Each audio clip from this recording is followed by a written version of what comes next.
We admire our pioneer ancestors for their courage and their sacrifice, and well, we should. We read about what they did and we stand back in awe, wondering if we could do the same these days.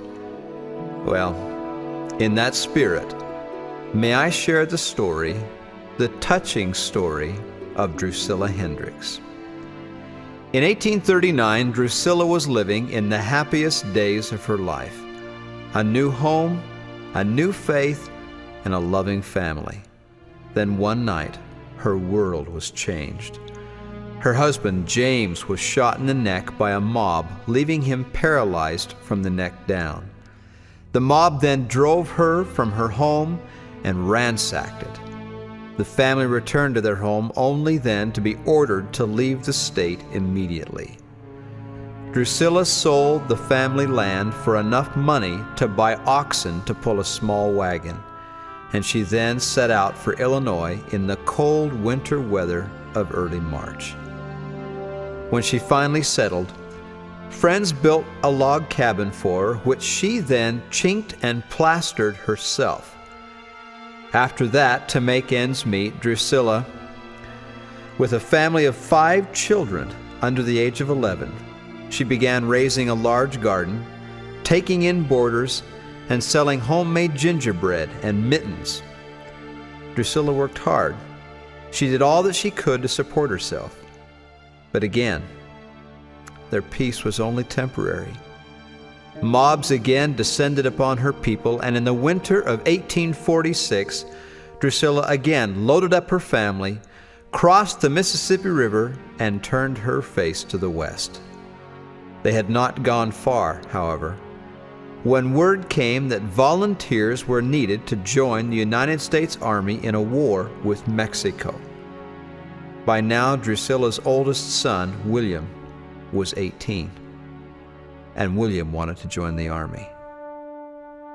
For 7 years, this son had been her greatest help. There was no way. How could she give him up?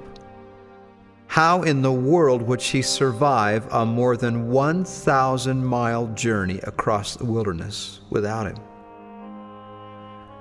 There was no way. Then one morning, as Drusilla was preparing to fix breakfast, the familiar voice of the Spirit spoke to her in words such as these: "Drusilla, do you desire the greatest glory of heaven?" "Yes, Lord," she answered. "Then, how can you get it without making sacrifices?"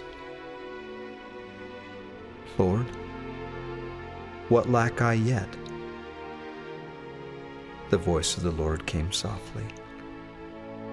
"Let your son go in the battalion." William joined the army with his mother's urging, but the pain and the grief were too much for her.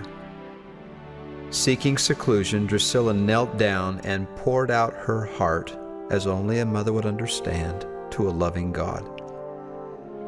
She told the Lord he could take her oldest son if he wanted, but please, please, Lord, spare his life.